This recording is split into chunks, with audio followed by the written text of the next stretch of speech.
You have finally made it. That's right. Football season at College Park is ready to do it one more again. And Flex Zone Podcast, the only place giving you that Maryland Terps coverage how you want it, when you need it. Well, it's just sports coverage is back again for another season.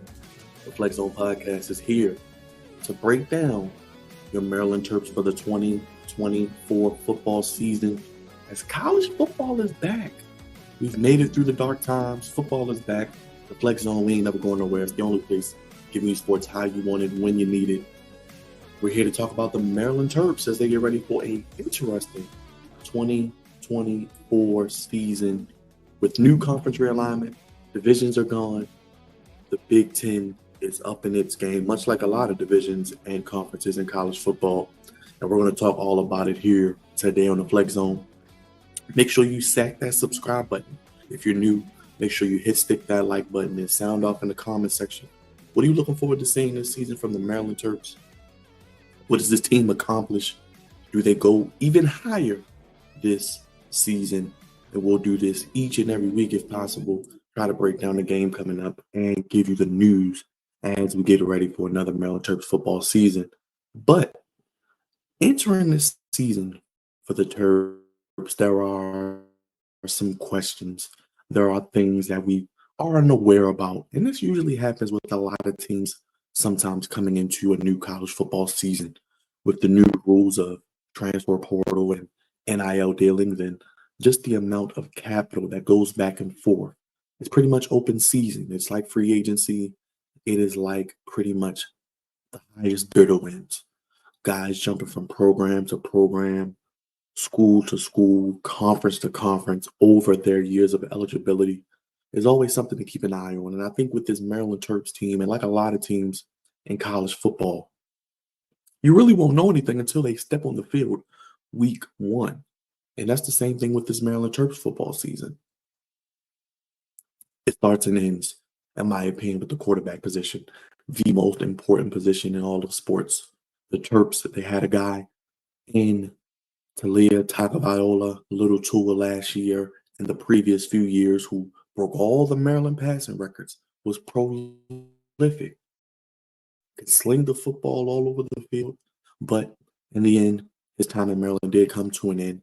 And now, either the Billy Edwards or MJ Morris, a guy who I did a video about many months back, the transfer from NC State, who is a guy. Billy Edwards is familiar. It's always good to go with a familiar face. He's been in the system for the past few years. Like I mentioned, he can run, he can pass. His running may actually be better than his passing. Say what you want about that. But he does provide something, like I said, that no other quarterback on this roster with experience has, the ability to throw and run. MJ Morris, from what I know and what I've seen, is more of a pocket guy. Now he can move around, he can run, but he's going to be a guy that's going to sit back there more like Tua did, or Talia did, excuse me, and spread you from the pocket, not necessarily with his legs. Now, I think that running the football is going to be very, very important to this team as I get into some of the players or candidates that I'm really looking forward to seeing break out on this football team. But I really, really, really am looking at the quarterback position. Big shout out to Mike Loxley. Lost a lot of weight this offseason. This team, this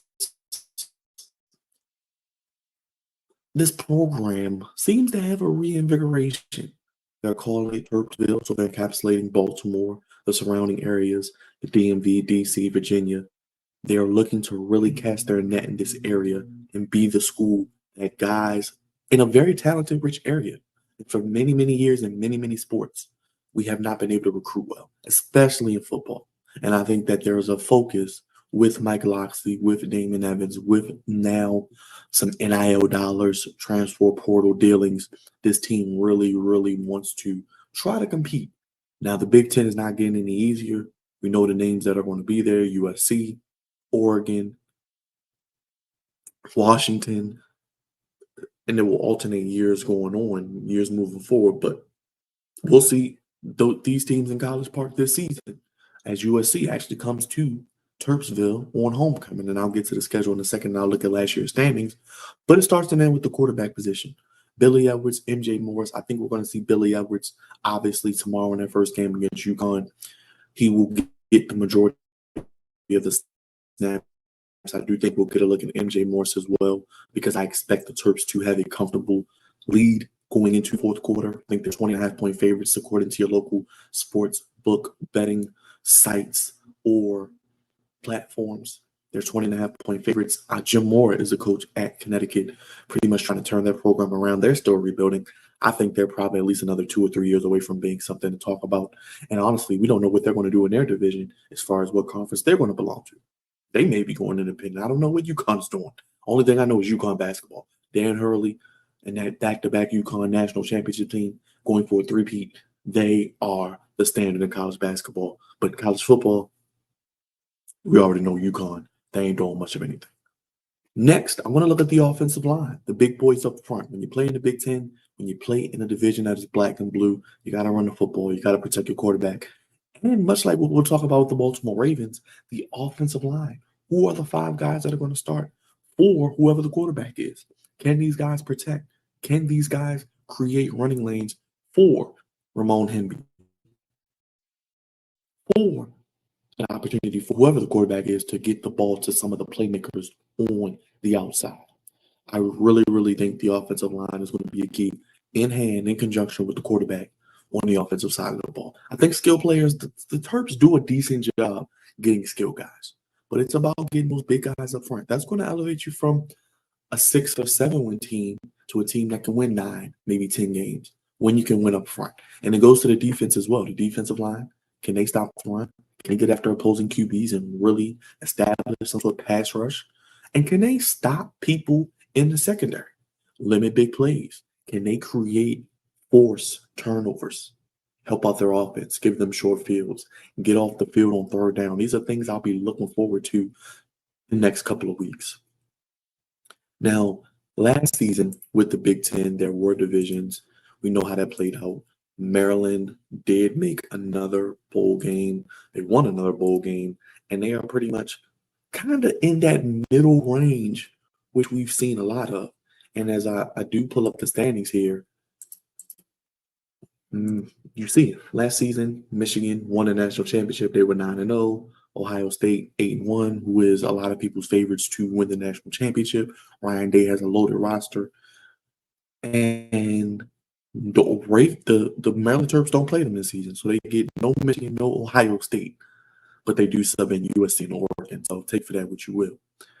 Maryland was 4-5 in the Big East, 8-5 overall, 3-6 was Rutgers, 7-6. So Maryland won 8 games. They were 8-5. Probably could have won 10 games. But we know they still got to see Penn State, Rutgers as ascending, Michigan State, Indiana, who the Terps do see as well. They should be able to beat into submission. And we know Iowa, who they play. They were in the West. They're pretty much the standard in that division. Northwestern was 8-5. So I do want to see how they bounce back as well. Them and Maryland were the pretty much same team. Maryland did have a chance to beat them, but they kind of fell short of that. What is Wisconsin? What is Minnesota? Nebraska, I think, is a team to look out for to take a jump maybe into that 7-8 win team aspect. Illinois, I'm not expecting much from Purdue either.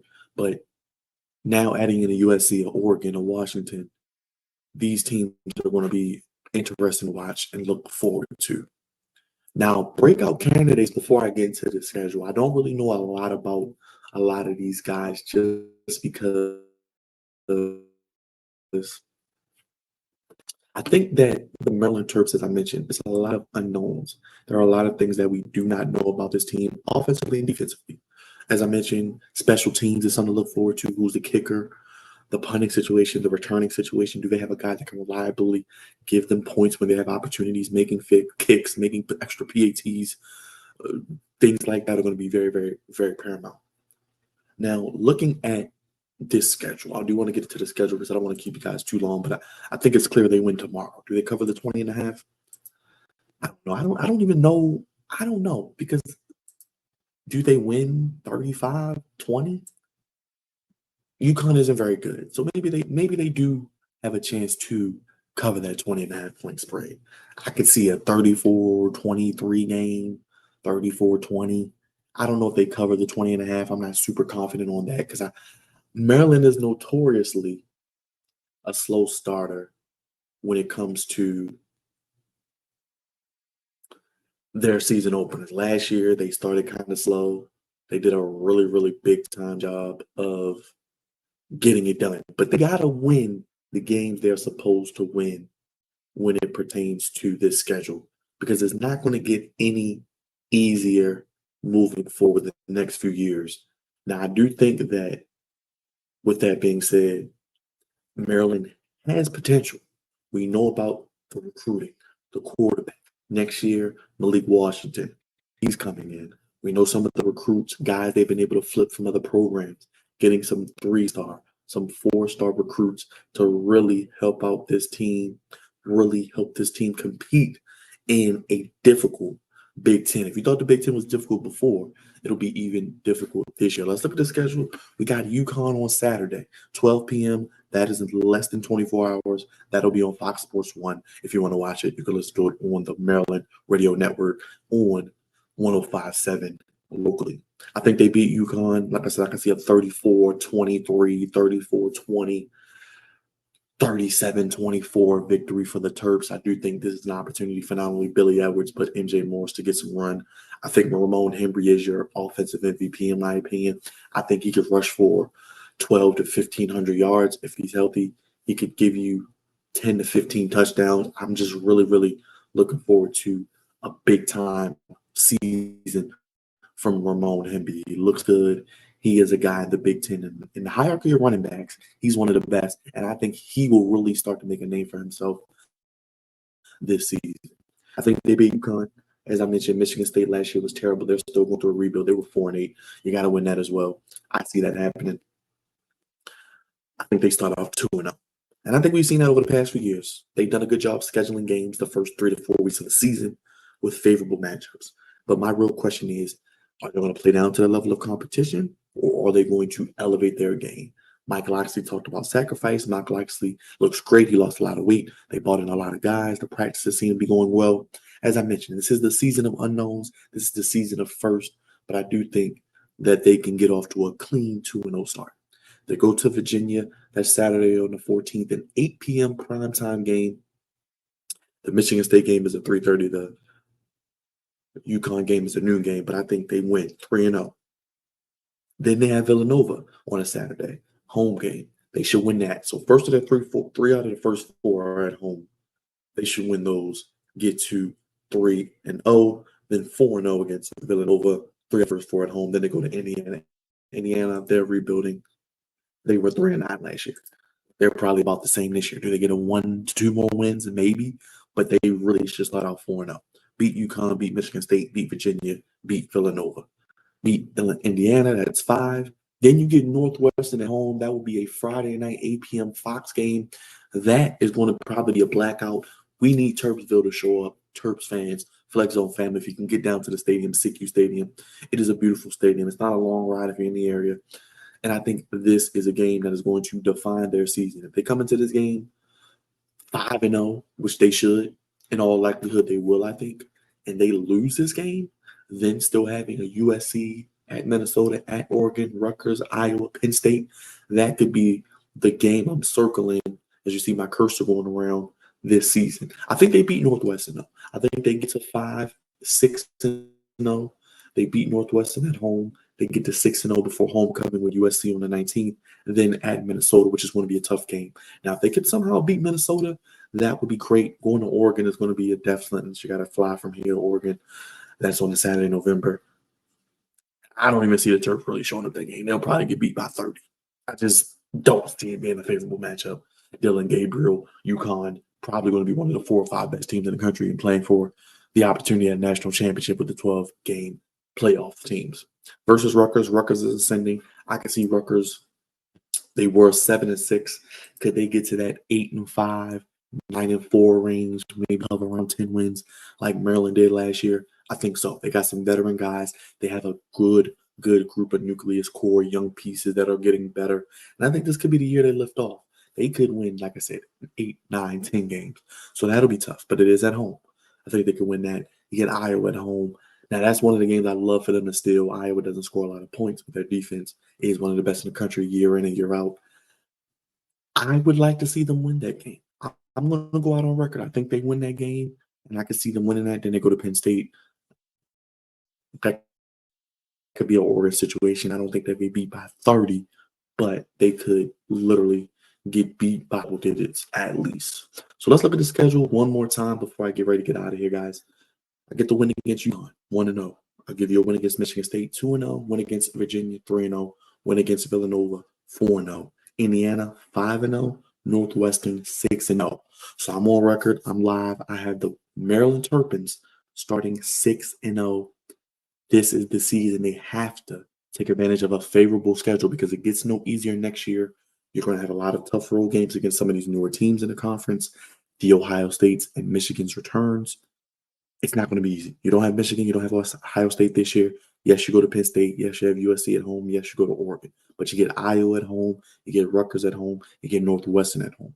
These will all be road games in the coming years, which will be needed. But like I said, you get Malik Washington. I think this team is potentially going to be better even next year, but the schedule is going to be tougher. So these things kind of balance themselves out. So I have them 6-0 heading into the Northwestern, getting the win 6-0. USC, that is going to be a loss. USC, I still think it's going to be decent. 6-1. Do they beat Minnesota? I'm going to go 6-2, just because that could buffer a mistake in there. At Oregon, 6-3. Rutgers, 7-3. Iowa, 8-3. And then at Penn State, 8-4. So we're looking at another 8-4 season, 8-5.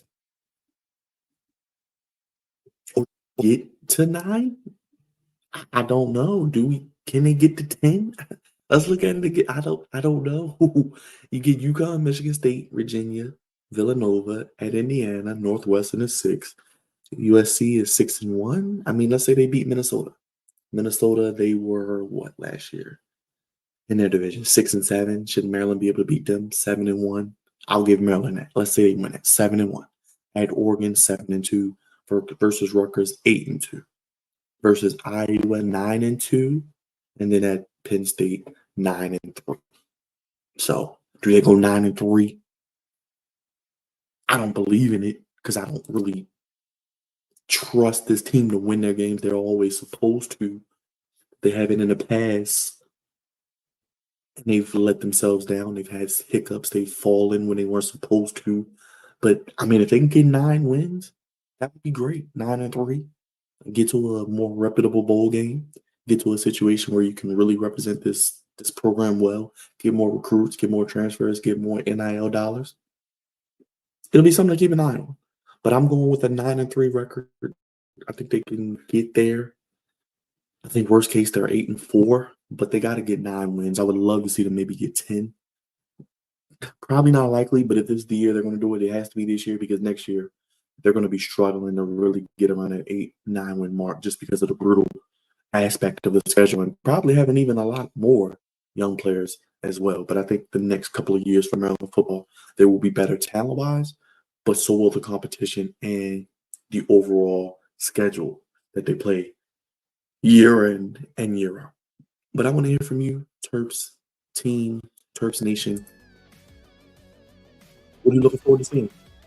What is going to be happening? What is going to be something you're looking forward to seeing this coming season with the Maryland Terps?